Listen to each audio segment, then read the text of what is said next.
My name's Laura and I really want to be a mummy. Oh god, no, I've turned it off. I've known Laura for a long time, since she was a small girl actually. She used to live close and she used to hang around with my daughter. Laura to me is more like a sister. I've grown up with her. We lived next door to each other, pretty much grew up in each other's houses. And she really has, we've been like that all our lives. I mean, me and Laura fell in love really quickly. It is a nice story, I know it's a story we like telling. When we first found out Laura was poorly, we were all devastated. We thought she was going to die. From going up to hospital, going and spending time with her at hospital, seeing her really poorly, seeing all her ups, all the downs, and then obviously with all the IVF and everything else that she's had on top of it, there's always one thing after another. Nothing's ever been straightforward for her. When she went through her IVF, one of the times was the same time as my daughter were going through it. So it was like comparison. So everything that Laura were going through, because Nikki went through it, I could get into more detail and know exactly what and that. And then when she lost another one of them, it was like devastating because I could relate to it, because like we've been like family and a close friend and that. It was just awful. I had an embryo transferred the same time as what Laura should have been having hers, and fortunately for myself I ended up with Isabel,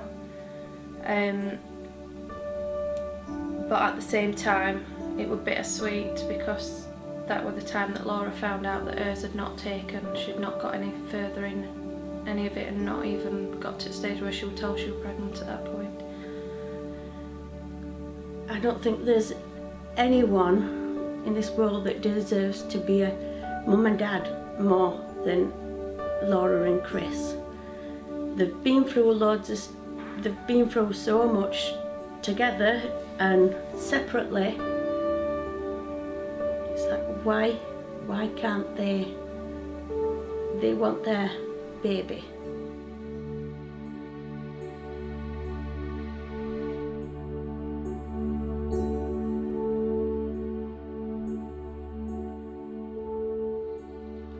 My name's Chris Pye. I'm married to Laura Pye. We met at a friend's party. It was actually the day before Laura's bone marrow transplant that we met. It's quite a nice story actually when you think about it, because Laura should have gone in that day and it got postponed for a day.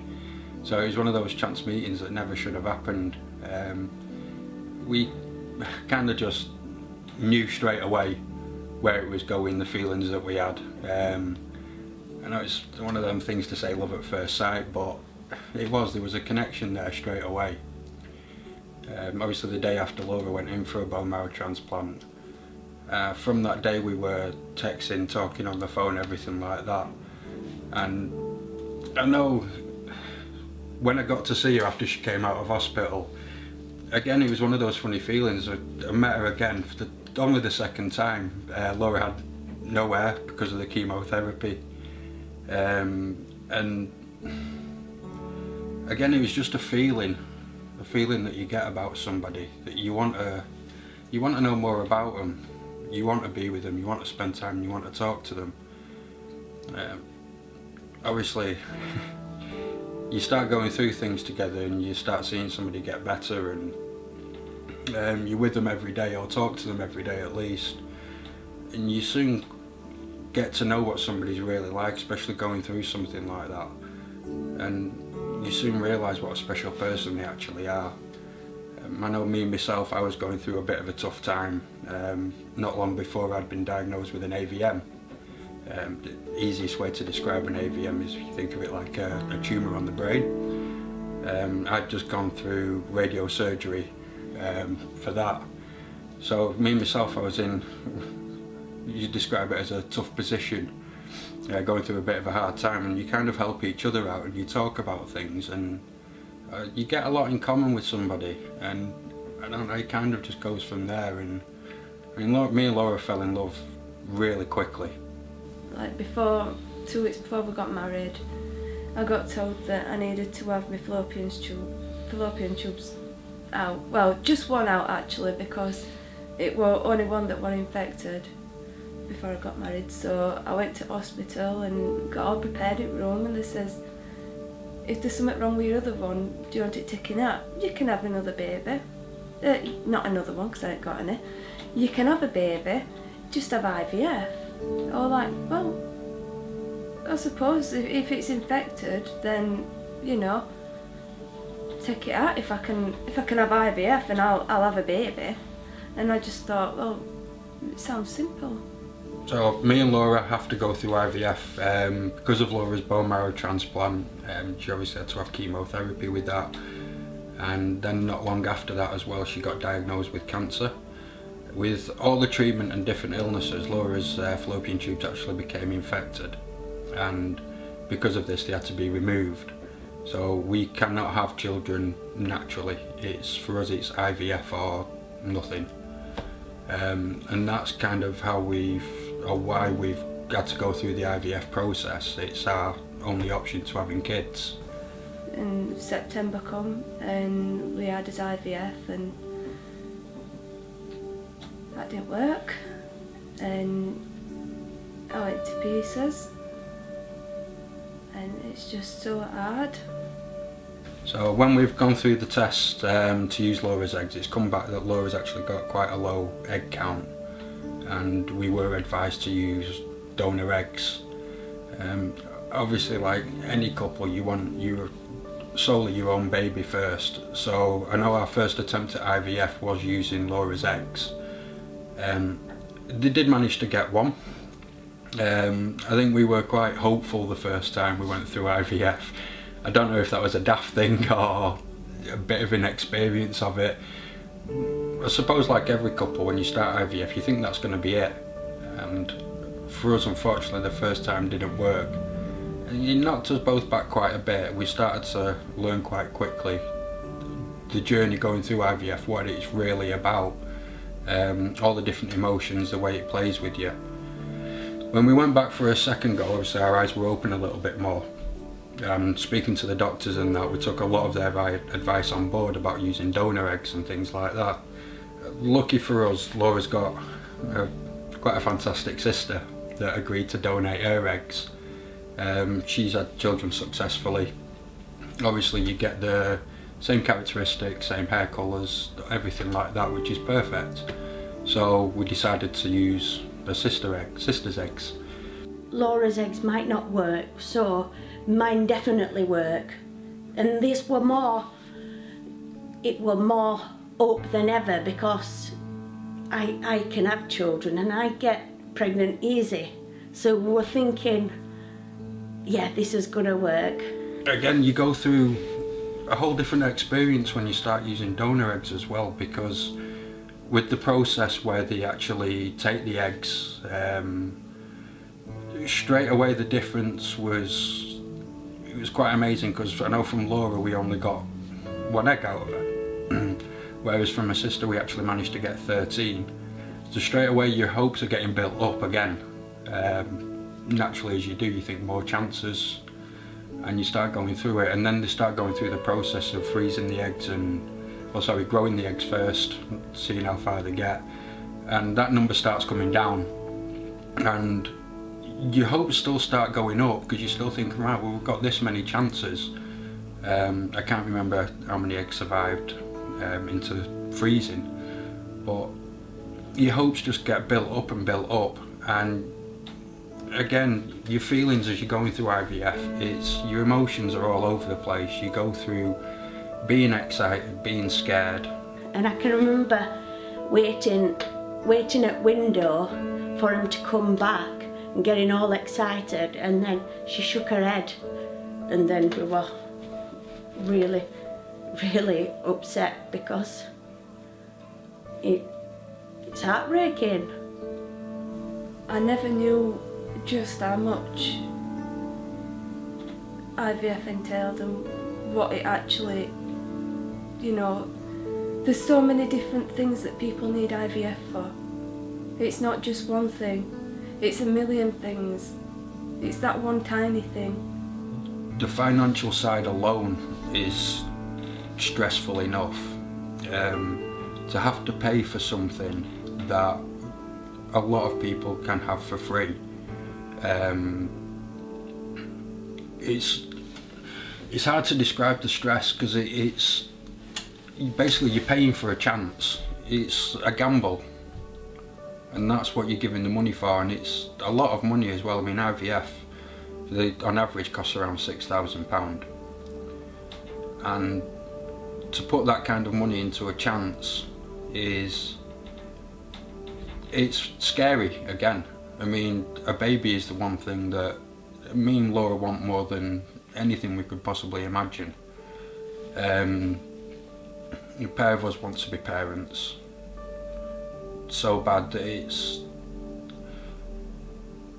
tough to say. It's not about the money, but you need the money to pay for it. So all you ever think about while you're saving up is that money. That's all that's on your mind. And anybody that's been in any kind of, I suppose, financial difficulty, that stress that gets put on you, you're trying to save up, you're trying to pay for everything else in the meantime, it's hard, it's difficult, it really is. And then to throw all the emotions on top of that as well, it's difficult to keep it together sometimes. Final round at IVF, round number 5. We had 2 embryos put back in, and when we were having them put back in, it's so clinical in room and everything's so perfect, and I didn't move, I didn't breathe, I didn't blink. I was so scared that I was going to blow his chance before they've even got in. And then day after that, I'd bought loads of pregnancy tests, and I had lots of fun peeing on sticks. I hope I'm allowed to say that. I didn't have that much fun, but I did, because day after I was so excited because it said I was pregnant, but it wasn't really me, it was my hormone injection. So I tested every single day, at least 3 times a day, and I tested until it went, and then that next on my mind. I do think actually if Chris had not been there sort of giving her the little kicks up the bum as and when she needed it, she could have ended up like so many other people that do give up.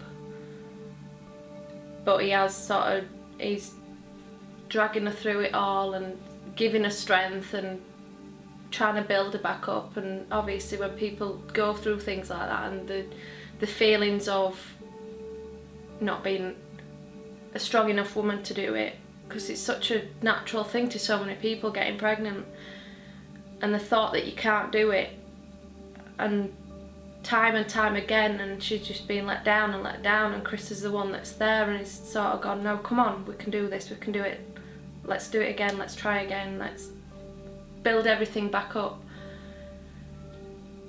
and sort of gone, we can do it, come on, and kicked her up bum, and got her to where she is, kept her as strong as what she is. I wouldn't have done it, personally. I wouldn't have been able to be where she is, strength-wise, a positivity and an outlook on life, and things like spending time with other people's children. I know from my own experience when I was going through it and finding out that so many people getting pregnant, and people that have got like 6 and 7 kids from school and stuff like that, and over years, and it's like, oh, I'm pregnant again, and it's like, oh yeah, again, I'm pregnant again, and using that word and feeling so, oh God, here we go again. Well, not everybody's got that opportunity, not everybody's that lucky that can actually do that and have that ability, and it does get you down as a woman that you can't sort of do it. And now Laura has felt low like that, and she has felt saddened. Obviously it's one of the things that you do sort of say as being natural, and I think she's a star for doing what she's doing, getting where she is, being the person that she is, spending time with family and friends and kids, and I just think she's amazing. I think I've coped quite well on some of my IVF cycles, which the ones that I haven't, Chris has coped, so we bounce off each other and we pull each other back up, and we're just there for each other. I have a granddaughter and she likes to spend time with her. My friends have got 4 boys and she's always like around at their house. They've got a little one that's just turned 1, and she just loves spending time with children at all ages. It would be a real shame if she never had her own child. She'd be complete.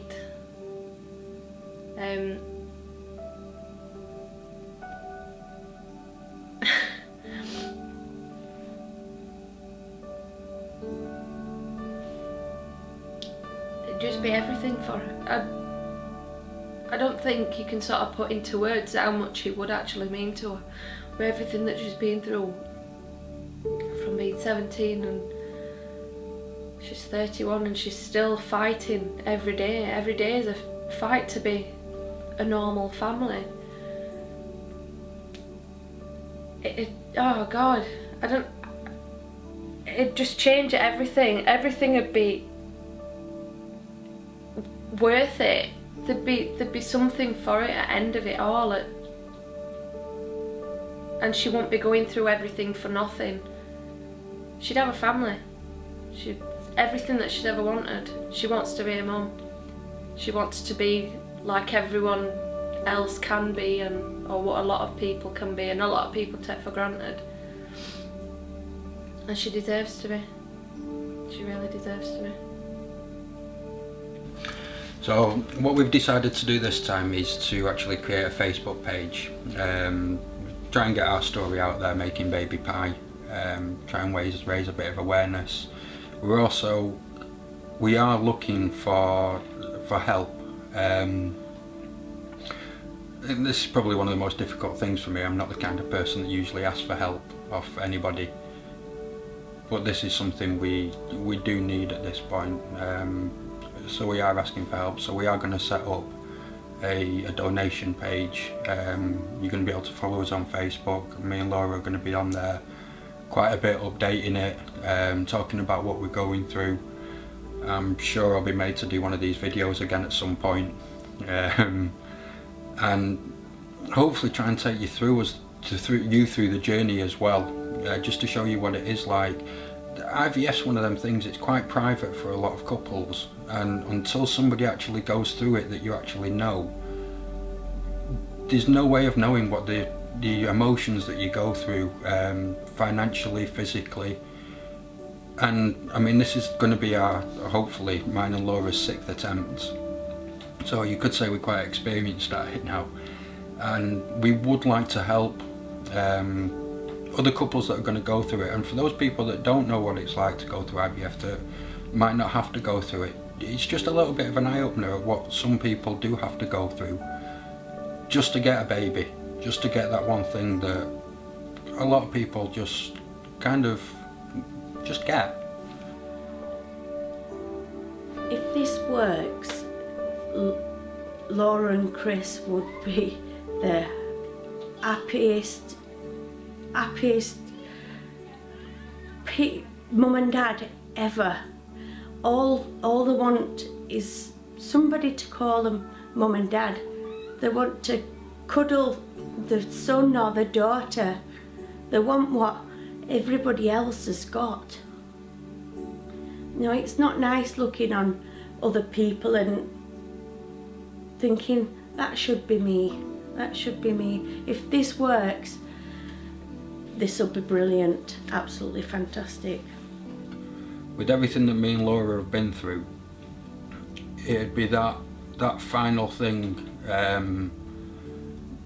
we've always been so strong when it comes to difficult times and difficult things, and it's always been a case of we'll prove them wrong.